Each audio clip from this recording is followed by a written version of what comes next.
Bismillahirrahmanirrahim. Assalamu alaikum everyone. I hope you all are doing well. This is me Muqaddas Bibi.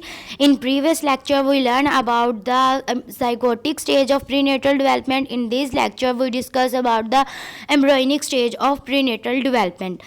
Embryonic stage है वो start होती है 2 week of pregnancy से और end होती है 8 weeks of pregnancy.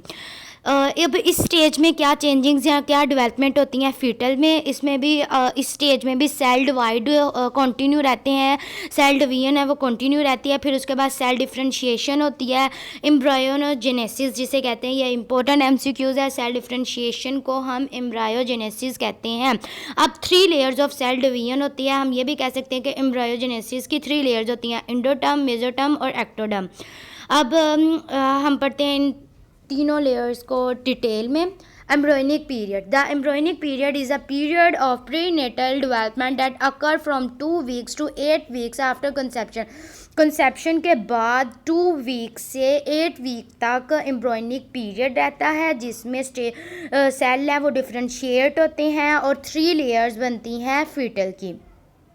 अब इस स्टेज पे आकर after 2 weeks of pregnancy zygote is called an embryo. The embryo endoderm inner layer of cells. अब इंडोटर्म किसे कहते हैं? Inner layer of the cell primarily produce. जो इनर लेयर ऑफ सेल होती है वो प्रोड्यूस करते हैं internal part of the body such as respiratory and digestive system. Respiratory और जो सा डाइजेस्टिव सिस्टम है वो इंडोटर्म बनाएगा। एक्टोडर्म का जो इंडोटर्म है प्राइमरी लेयर ऑफ सेल है वो ये 2 फंक्शन को डेवलप करेगा फीटल के अंदर। Middle layer of cell called the mesoderm will become the circulatory system, bones, muscles, excretory system and reproductive system. ये स्लाइड बहुत इजी है, सिंपल वर्डिंग यूज़ की गई है, तो उम्मीद है आपको समझ आ जाएगी। The outer layer of cell the ectoderm. Outer layer of cell को हम एक्टोडर्म कहते हैं। एक्टोडर्म में जौन सी सेल की वो कन्वर्ट हो जाती है नर्वस सिस्टम में, सेंसरी रिसेप्टर्स में। अब सेंसरी रिसेप्टर्स कौन सी हैं? आइज, नोज एंड ईयर्स और स्किन में हो जाती है।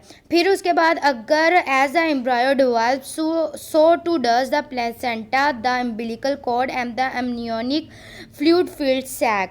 कि जब एम्ब्रायो डेवलप होना शुरू हो जाता है और ये 2 वीक से स्टार्ट हो जाता है ना, जब 6-7 वीक स्टार्ट हो जाता है ना एम्ब्रोनिक स्टेज का भी, तो प्लेसेंटा, एम्बिलिकल कॉर्ड और एमनियोन फ्लूइड फील्ड सैक होता है, ये डेवलप हो जाते हैं।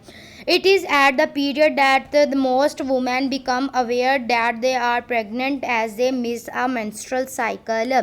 इस स्टेज पर आकर, एम्ब्रोनिक स्टेज पर आकर वुमेन को पता चल जाता है कि वो प्रेग्नेंट है।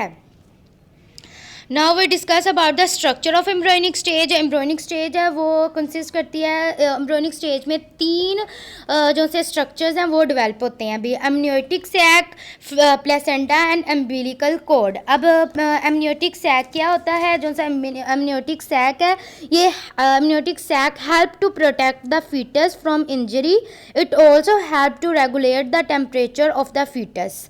ये आपको डायग्राम में नज़र आ रहा होगा। एमनियोटिक सैक एक फ्लूइड फील्ड सैक होता है जो कि प्रोटेक्ट करता है फीटस को किसी भी इंजरी से और टेम्परेचर मेंटेन करता है फीटस का।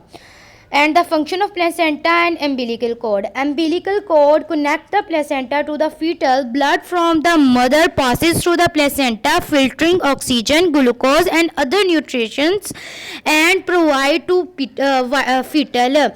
मदर की बॉडी से ग्लूकोज, ऑक्सीजन वगैरह प्लेसेंटा लेता है और अम्बिलिकल कॉर्ड को देता है। अम्बिलिकल कॉर्ड है वो फीटल को प्रोवाइड करता है, जिससे फीटल है वो सर्वाइव कर पाता है।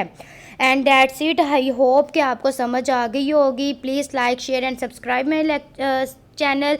इंशाल्लाह in next lecture we discuss about the fetal stage. Okay, अल्लाह हाफिज़।